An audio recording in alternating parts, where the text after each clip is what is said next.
Halo semuanya, perkenalkan nama saya Jasmine Margaret Totos, NIM 2207010237, kelas D semester 1. Saya membuat video ini untuk memenuhi tugas mata kuliah Biomedik 2. Jenis penyakit yang saya ambil adalah penyakit yang disebabkan oleh protozoa, yaitu penyakit giardiasis atau Giardia lamblia.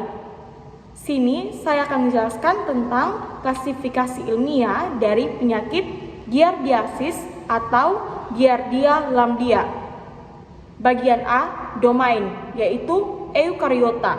Bagian B, tanpa takson, yaitu Exjavata. Bagian C, filum, yaitu Metamonada. Bagian D, ordo, yaitu Diplonadida. Bagian E, family, yaitu Hexamitidae. Bagian F, genus, yaitu Giardia. Bagian G, spesies, yaitu Giardia lamblia.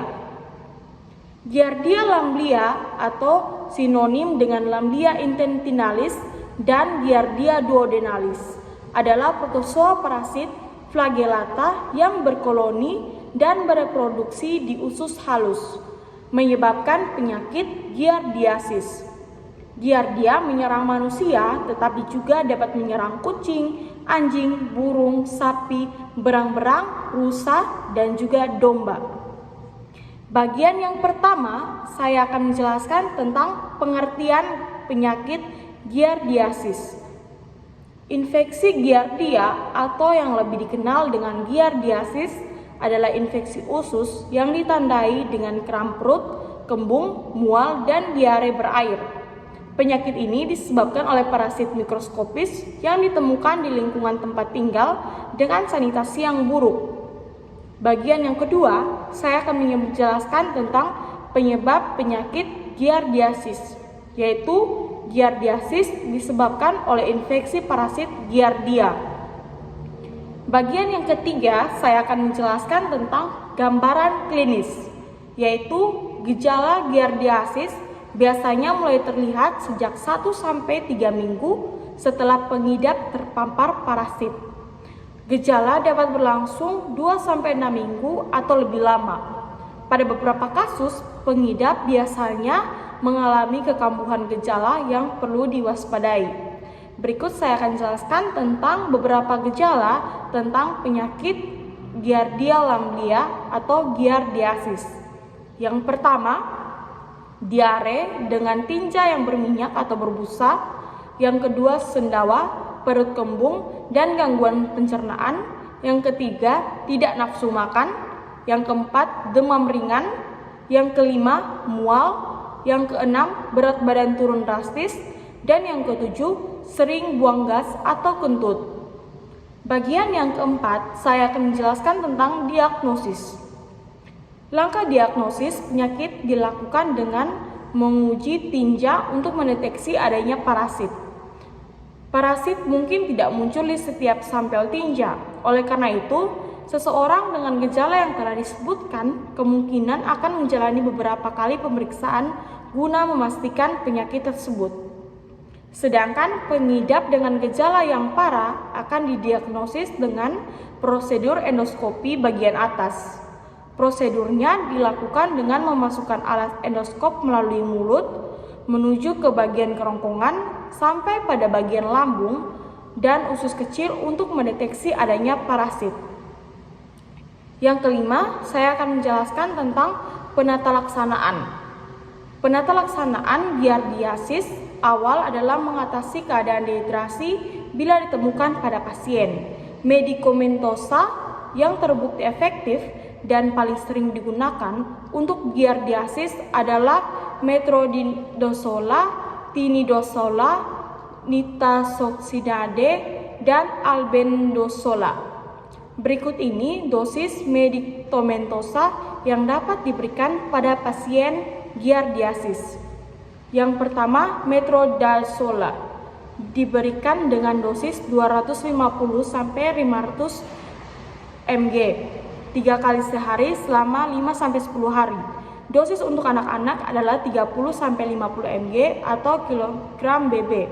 Dibagi dalam 3 dosis pemberian per hari.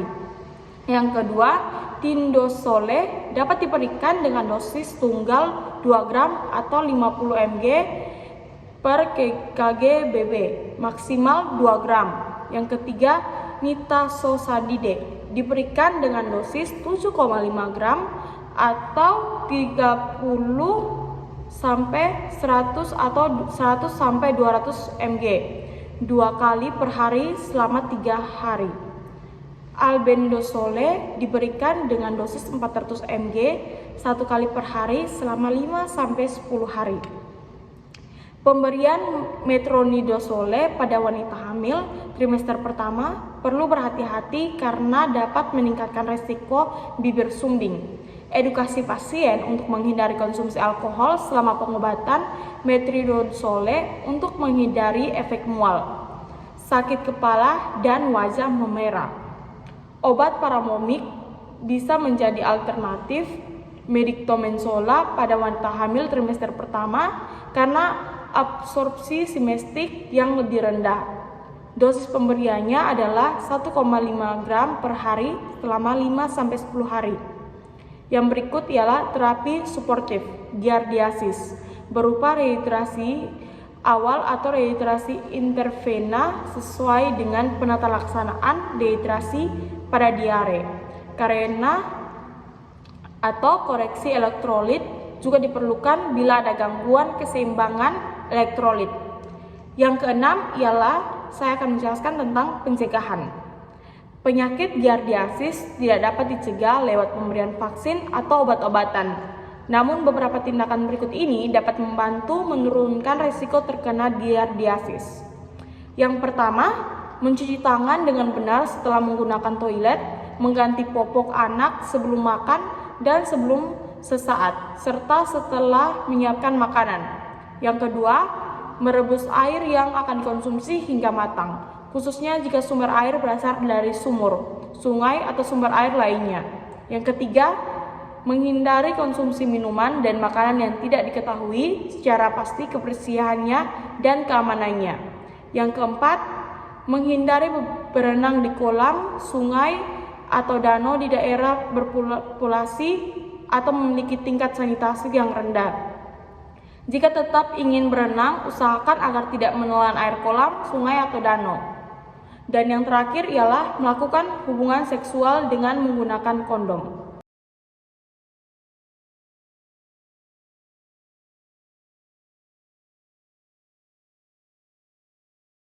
Sekian presentasi dari saya tentang penyakit yang disebabkan oleh protozoa, yaitu penyakit giardiasis atau Giardia lamblia. Terima kasih.